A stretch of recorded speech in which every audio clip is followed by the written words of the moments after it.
Okay.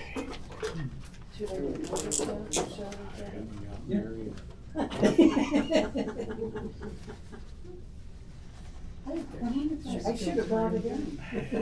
Today there was a. What's that? This is a weird passage. Is it? Oh, There's no weird passages in the Old Testament. I don't know what you're talking about. All right, good morning, everybody. Okay, this is the end of Epiphany today. Well, I guess technically this week, but anyway, whatever. Last Sunday of Epiphany was Transfiguration.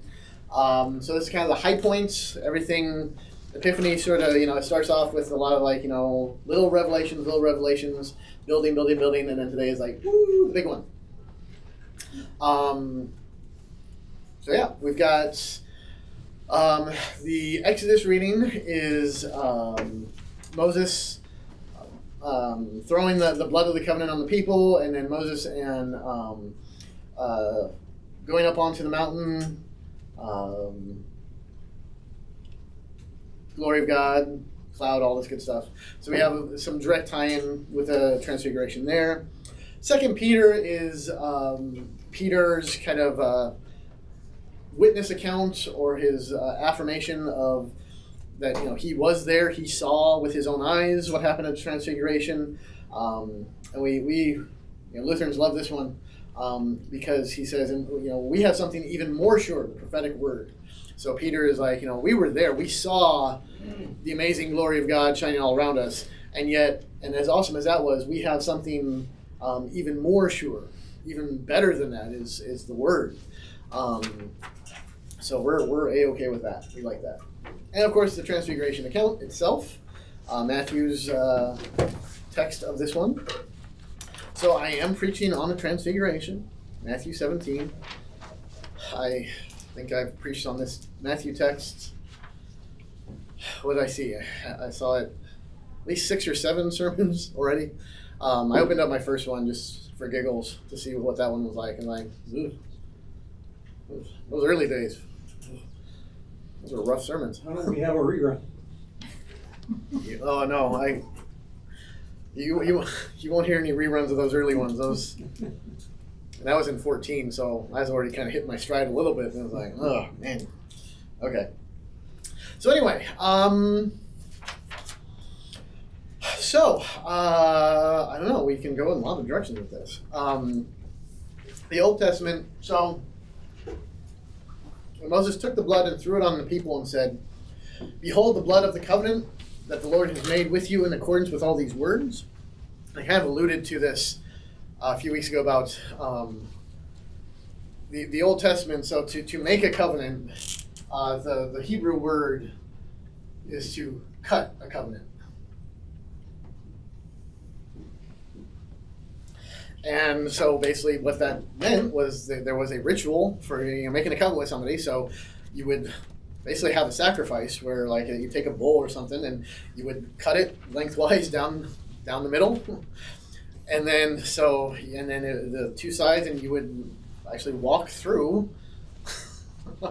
And so it was a bloody ritual. It was there's the blood of the covenant. So when we hear about the blood of the covenant, we hear in context of communion, we say, oh well, the Christ's blood initiates this new covenant, which yeah, absolutely, but it does have these connections going back and back and back, where yeah, part of actually making a covenant with anybody, you can make a covenant with another person. It involves this bloody ritual of cutting a covenant, which then goes even farther back. If you want, you can go back to Adam and Eve, where when they fall into sin, God has this nice little lengthy, these are the curses of sin. This is here is how a woman is cursed. Here's how a man is cursed. Here's how Satan is cursed. And then he makes a promise to them, essentially cuts a covenant with them. Although the language is not cutting a covenant, but makes a promise to them that the offspring, the seed that I will provide, will be the one to crush Satan's head. But in the context of that, what happens is he's making a covenant with them, and then the first thing he does in that is he covers them with clothes made from an animal. So the implication is an animal was killed. Blood was shed in order to cover them, cover their shame that they have brought upon themselves in sin. And so right from the very get-go, we see this kind of pattern of a covenant requires blood, and this is just, it's carried through. We see the sacrifices made at the temple, the tabernacle, all this. Blood, blood, blood, blood, blood. Blood, covenant, always goes together. And so we see here, Moses takes the blood that was sacrificed, throws it onto the people, literally covering them with the blood of the covenant. It says, behold, the blood of the covenant the Lord has made with you in accordance with all these words. And so then we fast forward to Christ, the blood of the covenant, the blood that is spilled, that is cast on all of us, that we are baptized into his crucifixion. This is why Paul has all this awesome language about us, our baptism joining us to Christ's crucifixion, that we are crucified with him. So his blood is on us. His blood covers us. So for verse 8, probably preach a whole sermon just on verse 8 and all the fun connections that we get throughout Scripture leading up to Jesus. From there, as Mary pointed out, it does get a little strange because there's a little dinner party. So covenant goes, blood of the covenant is sprinkled. Then Moses, Aaron, Nadab, and Abihu, and 70 of the elders of Israel went up, and they saw the God of Israel. There was under his feet, as it were, a pavement of sapphire stone, like the very heaven for clearness. And he did not lay his hand on the chief men of the people of Israel. They beheld God and ate and drank. So it's interesting. It's odd because in Scripture we read where no one can see God and live, and yet we have examples of people who see God and live. Isaiah. Although you could say, he was taken up in a vision, so did he technically see God? But even if it was just a vision, when Isaiah goes up and sees God, he's like, oh, I'm dead. Woe is me. I should be dead. But it's important to lay out here that, Moses throws the blood on the people. So this is the covenant that's being made, and this is the old covenant. God is saying, I will be your God, but you will be my people. I will do these things. You will do these things. The people, in agreement, say, amen, and we will do everything. We will do everything you say. And then the very first thing is God, the elders, so the representatives of the elders of the people, come up to the mountain and actually encounter God. They see God, and he did not lay his hand on the chief men of the people of Israel. So God shows mercy right away.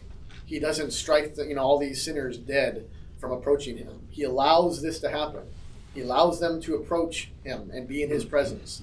So in the ratification of this covenant, the first thing he does is like, come to me and I will show you mercy. Eat and drink, I will provide for you. Also right after they're cleansed, right? Like once they're cleansed, they're like fit to be in God's presence. Yeah. It's all, it's very, you can overlay this with our service, really. Where we come into his presence and the very first thing is we are cleansed. We confess our sins, we are forgiven, and then we're drawn closer and nearer. And then we come up to the very altar and we eat and drink. So, it is actually kind of cool how, you can lay our service over these kind of broad strokes and see how it plays out in very similar ways.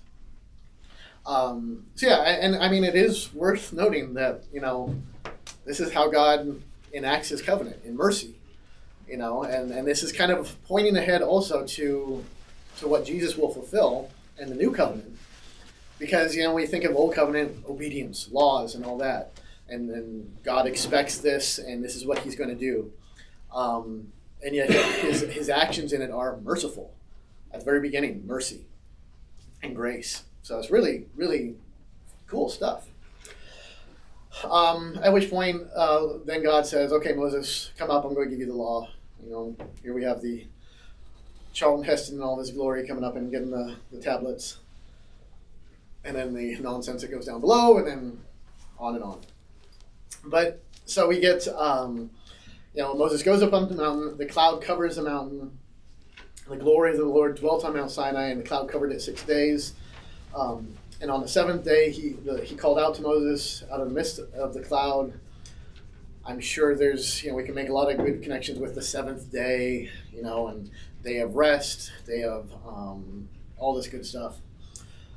Now, the appearance of the glory of the Lord was like a devouring fire on the top of the mountain in the sight of the people of Israel. And we don't really get too much here about this, but the people down below, they're terrified by what they see. The glory of God descends on the mountain, and the people are freaking out. They're like, "Oh, this is terrifying." Later they'll be like, "Hey, Moses, love that you're talking to God. Love that God is talking to you. Awesome. Not so loving that God talks to us. So how about you talk to him, he talks to you, and then you talk to us, because we can't bear the voice of God speaking to us." So there's a lot of grandiose kind of fear going on here. Actually, the first sermon I preached on this, when I was looking back, I focused on the parallels here between, God descends on the mountain in a cloud. When he speaks, it is law. It is, shaking. It is just huge, right, and terrifying. And then on the Transfiguration, cloud, God speaks, but now he's pointing to his son. So, the fulfillment of the law, he's the mercy, the grace, the glory, and all that, and all that's left is Christ. So there's a lot of good parallels and contrasts going on there that we can make. Any thoughts about this Exodus passage? Anything striking you as odd or interesting? Is there any reference to why he was on the mountain for 40 days and 40 nights? Is it just because part of it took him to get there and that where he needed to go and then coming back, or? No, not as, Scripture doesn't explicitly say like this is why. Only that we do have this kind of repeating pattern of 40 days or 40 days, 40 nights, 40 years in the wilderness is kind of a time of preparation, testing, testing, preparation, both.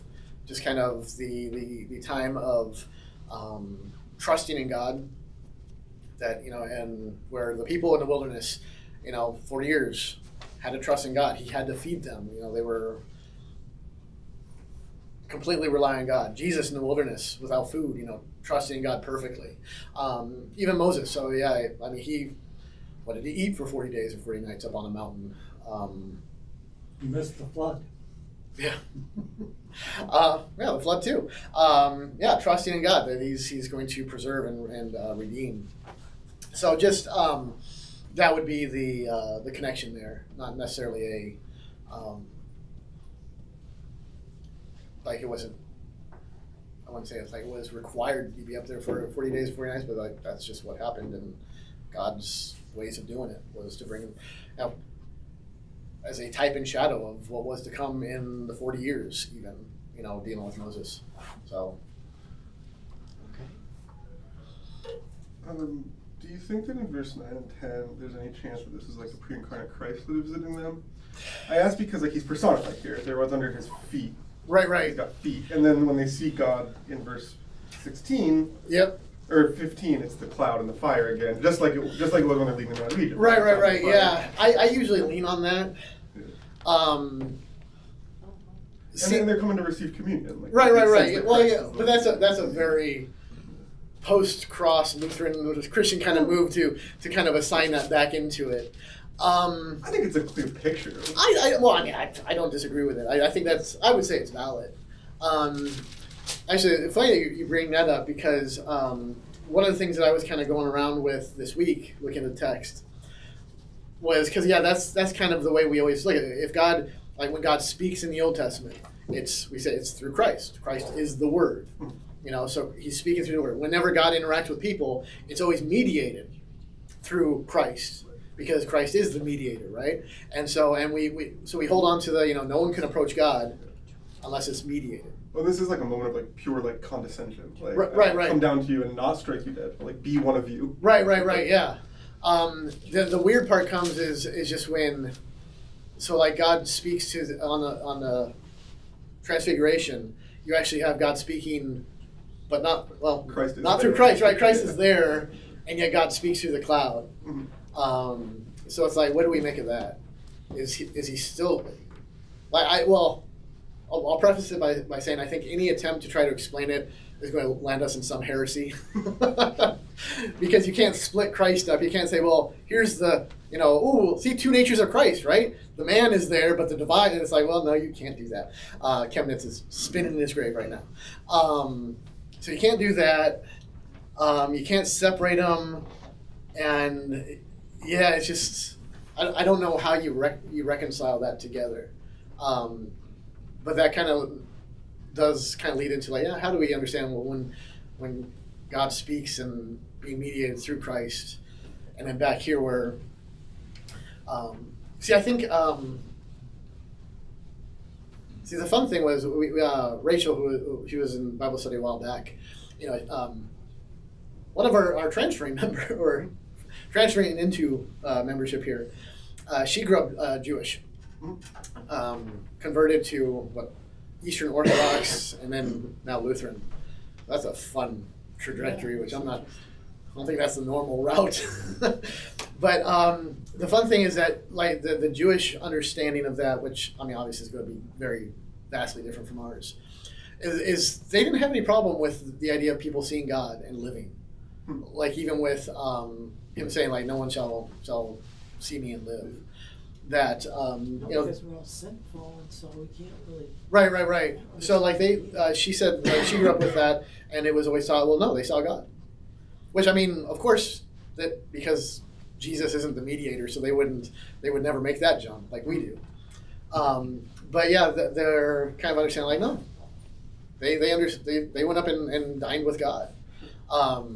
In the same way that Daniel saw visions of God. Right. Yeah. Ezekiel. So then is it just like a vision, or do they believe this is like a physical, like there's something actually physical about this?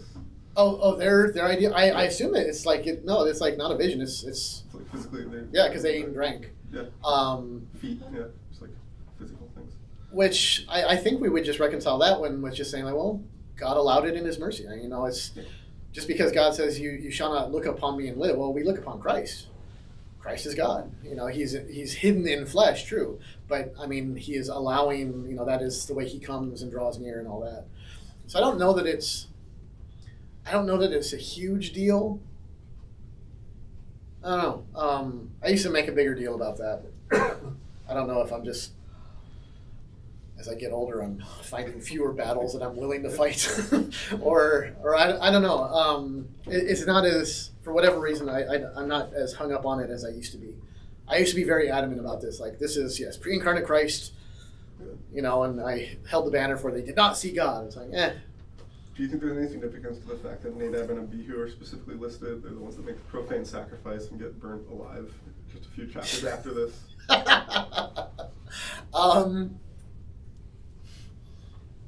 I don't know. There's like two paths. There's like Moses and Aaron, or Nadab and Abihu. Right. Choose your own adventure. Some pretty sad foreshadowing. Like they were right there, and But what it feels like there is something to that. Like they were very close to God. And just True. And I mean, you could, well, if you want to draw then some fun parallels, Peter on the mountain where he is. Peter is usually not like, I think I even do this, kind of tend to regard him as just that's just Peter. But Peter, when he does stuff and says stuff, I mean, it is kind of, he's representative. He is kind of representing all the 12 and the disciples. So when Peter messes up, it's kind of like, well, all of humanity by extension. Right. With all of us. So you probably could make some fun parallels with what happens with Nadab and Abihu, and then and they screw up. They're so close, and then and then what happens? Peter is so close. But then he's rehabilitated. Right. So, which I mean, I suppose what you do there is, I'm not speaking for how exegetically correct this might be, but homiletically, in a sermon, you could definitely say, see, according to the Old Covenant, if you're abiding, if it's according to the law, this is, it's either you keep it or you don't. But in this new covenant, in Jesus Christ, it is ruled by mercy, grace. There is rehabilitation. Reconciliation, yeah. So that would be a fun one. Well, 3 years from now, we'll see what, That's good. I've got 3 years of work Ask on all that these one. same questions. Well, I've forgotten the answers. Be like, who are you talking about? But no, I think that would be a good parallel there to make. Good old Peter. I was fighting with some Catholics again. I thought in my head like, well, how that's what Lutherans do. They're still sore about the the 99 theses, or they're just or 95, sorry. Added for? Well, There it is. stuff has happened since That's why then. they're annoyed I've got a with few you. more to It's add gotten to it. I worse. think we can all add a few extras.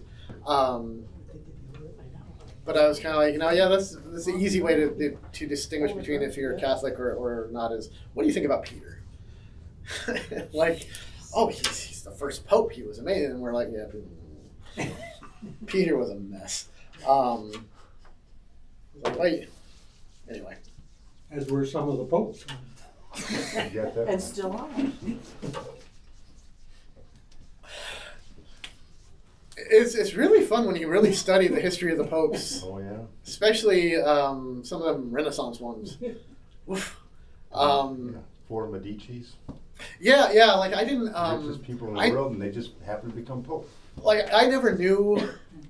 I never cared about it. I just never cared. But when like I started like reading or learning about like the Borgias and all that. See, I had never previously. I had always heard about like kind of the scandal of all that and that period. I never realized until a while back that like, oh no, he was a pope. Like that was one of the popes.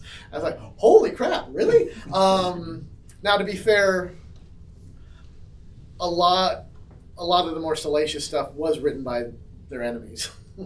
So some of the more fantastic and stuff was most likely very much played up to emphasize how like people didn't like them.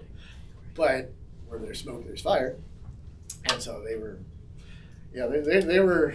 There was a fun bunch, and then you had times where there were 2 popes and 3 popes for a year, right? Or for a couple months. yeah, actually, yeah, I think there were. 1 year there. Okay. Yeah, it gets fun. Oh, we're so much better. Anyway, so the Transfiguration, if you wanted to look at that,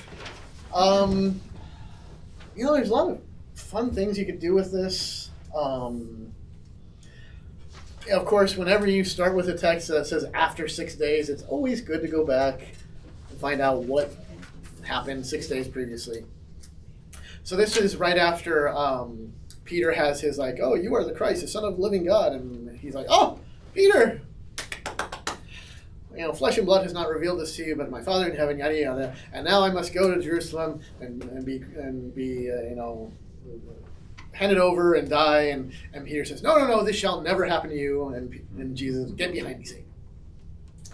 And then Jesus goes on to teach them, like, no, this is what has to happen. So 6 days after that. So in the context of Jesus has just said something, and the initial reaction from Peter, i.e. the disciples, is, no, this must not be. This cannot be the way. So he takes Peter, James, and John up on the mountain. He's transfigured, which means changed, metamorphosized. Yes, his face shines like the sun. His clothes become white as light. But I think the feel is like just he's changed. It's like there's fundamentally, it's like there's like whoa. It's not just he looks different. He is different in their presence. Moses and Elijah appear talking with him. In other, I think it's either Mark's or Luke's gospel. The fun thing is that Jesus, he says that he's talking to Moses and Elijah about Jesus' upcoming exodus to Jerusalem. So he's talking about the cross, but the language used is the Exodus to Jerusalem. So he's connecting the big salvation event of the Old Testament with the big salvation event that's going to be happening in Jerusalem. I think it's Mark who Peter doesn't just begin talking. He's babbling incoherently. Like he's just like, we should stay here. It's just like diarrhea of the mouth. So he just doesn't know what he's talking about, which is par for the course for Peter. Lord, it is good that we are here. If you wish, I'll make 3 tents, one for you, one for Moses, and one for Elijah. And then while he's still speaking, so God has to shut him up and cut him off. Bright cloud. This is my beloved son with whom I'm well pleased, which is the same thing that God said in the baptism, but he adds this nice little coda to it. Listen to him.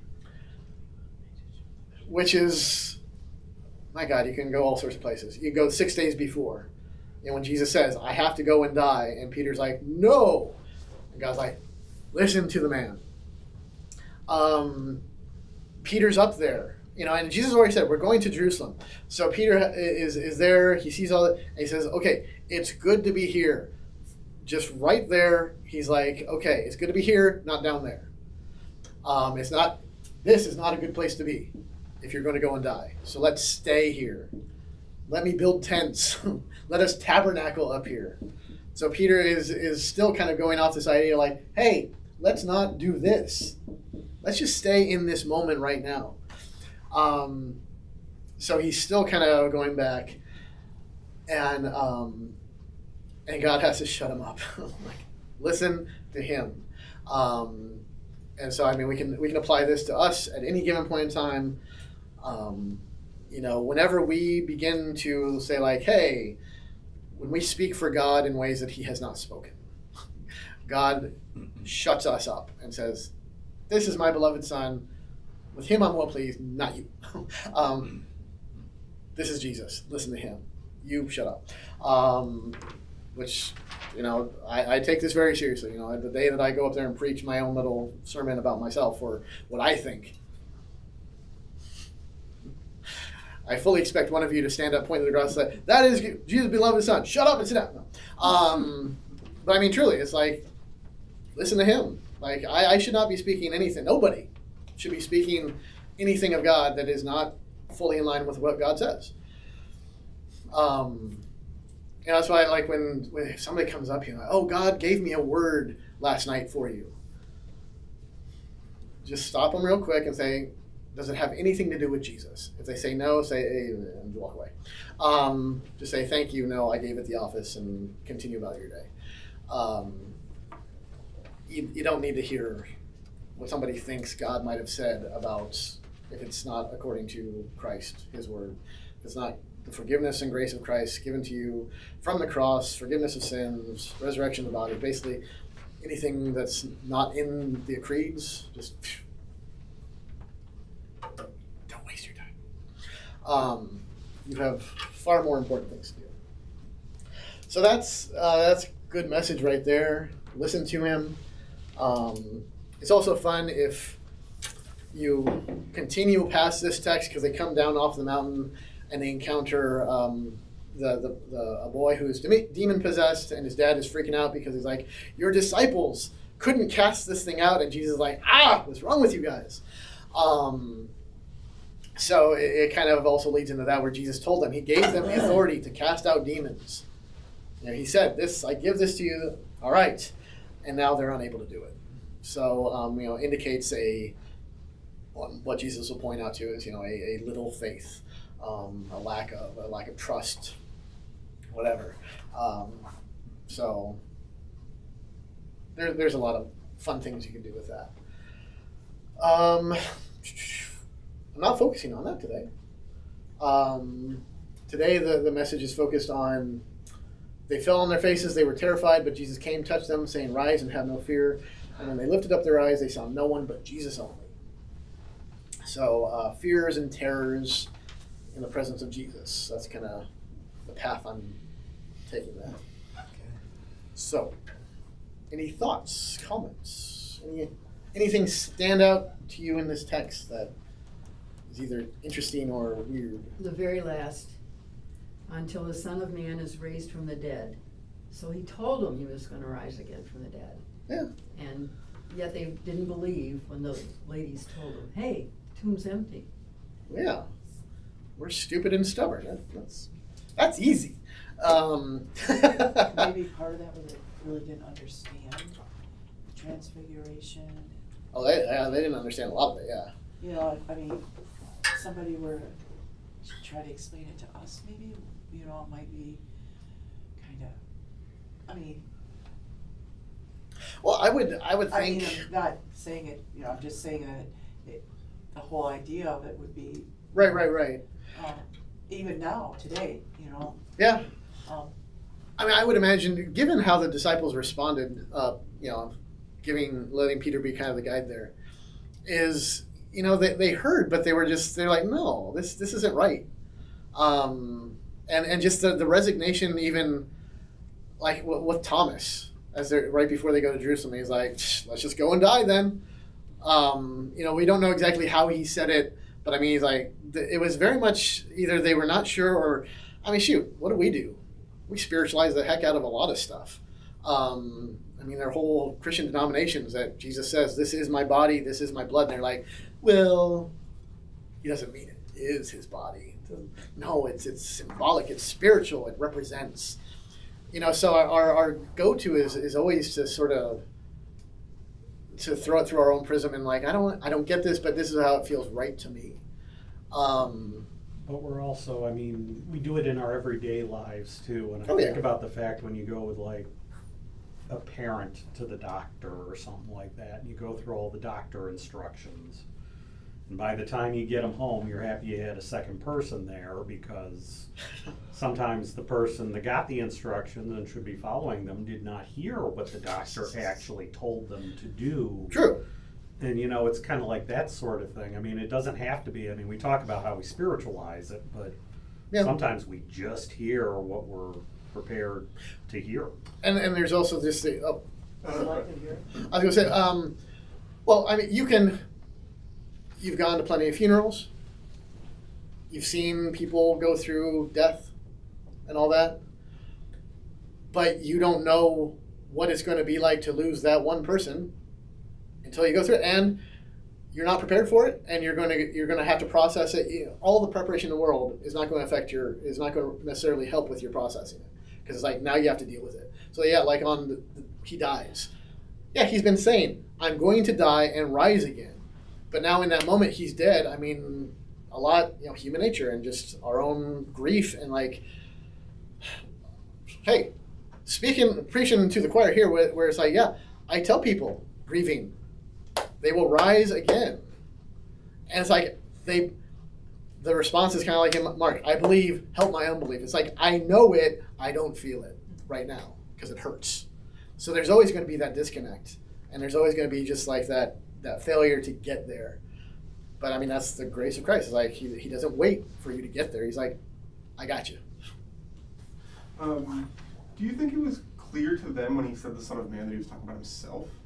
Like, they have this idea from Daniel, Right. The Son of Man will come with glory riding on the clouds, but had he referred to himself as this often before this? He does. Jesus refers to himself as Son of Man a lot. Okay. And yeah, there's. So by that point, where Jesus, that time frame, Son of Man was, I mean, it was kind of widely accepted as just a messianic figure. Yeah. So you know, some people say like, oh no, see, Son of Man, he's just referring to like, you know, a man, like, you know, one like a man. But it was widely accepted back then that like when he says the Son of Man, it's like the messianic figure. Mm-hmm. But even like raised from the dead is throwing a lot of things into. Like, you got to go back to Isaiah, suffering servant kind of stuff, and, like, put it all together. In their minds, still, the Messiah is like a political figure. Oh, sure. Yeah. Probably. And maybe not someone who's going to raise from the... Like, if they would have to have connected all those dots to realize that, like, when he's saying he's the Son of Man, he's the one who's going to die and rise from the dead, not some, like... Right. Something happening. Yeah, I would think there's probably a lot of... I mean, you did have the ones who were very focused on the political Mhm. you know, ramifications of the king who was to come. I don't think. See now, if only Rachel were here, she could fill us in on kind of the Jewish side of how that was, how that's taught. Although that's current, and it's the whole thing. I'm sorry. What was the question? My brain just started going down the tracks, and I'm like, wait, what? No, just we're like ragging on the disciples for not getting it. Right? Like he says, don't talk of this until the Son of Man is raised from the dead. Is it? Oh. Do you think it was clear to them that he was talking about himself dying and being raised? I mean, you'd think so because he was talking about previous 6 days of that. He was saying, "I must go." You know, Okay.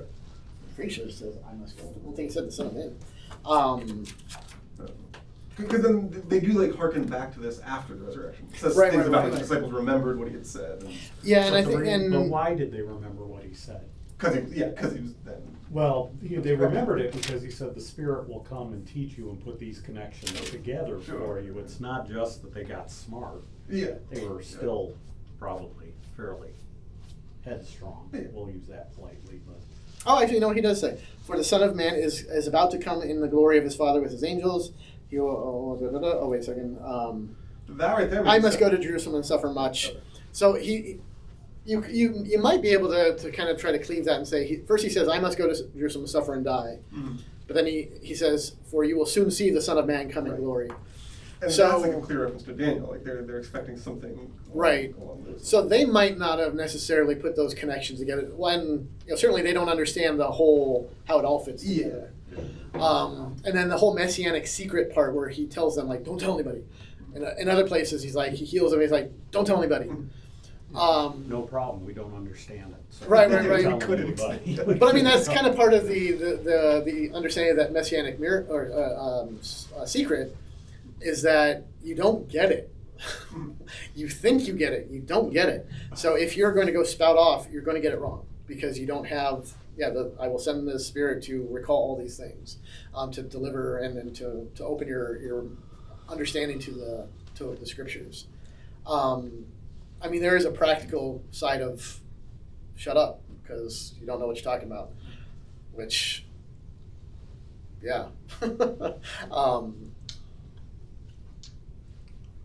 Well, to your point, it's why everybody's not supposed to just walk up to the pulpit and start preaching, or Oh, why yeah, yeah. everybody's, not supposed to go up there and say, this is what God said, because Oh yeah. not everybody, And it's very infectious to shoot when I read something and it's like, ooh, I never thought of that before, and like, ooh, that's really cool, and I've already gone like 5 miles down that road because I'm like, this is really good, and then I have to pause and be like, wait a second, is this really kind of where that's going?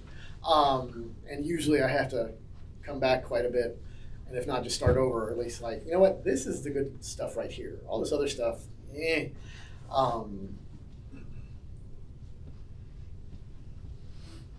Sorry.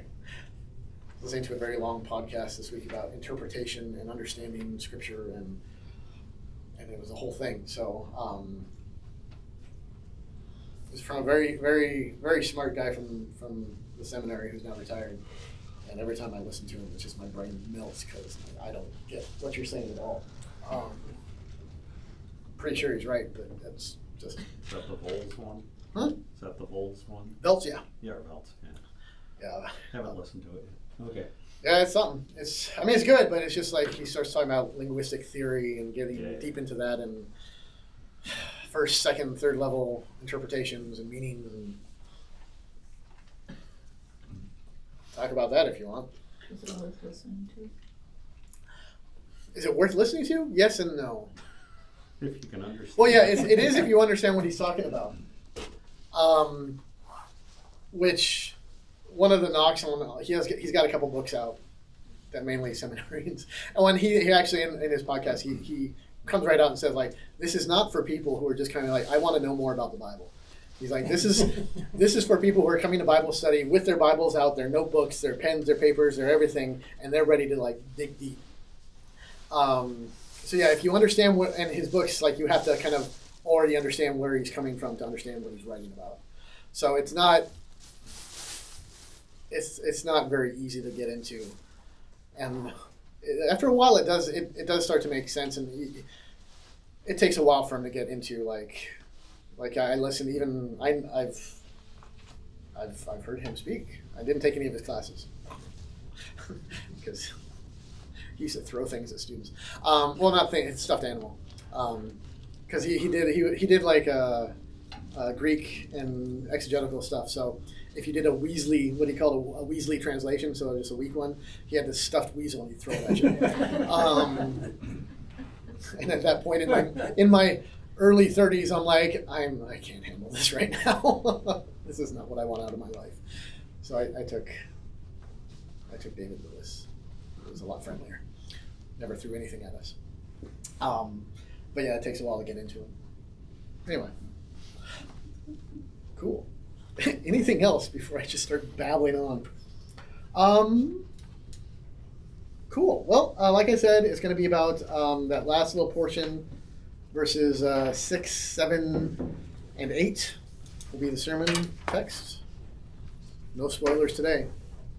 Be surprised. Ready, break. Sure.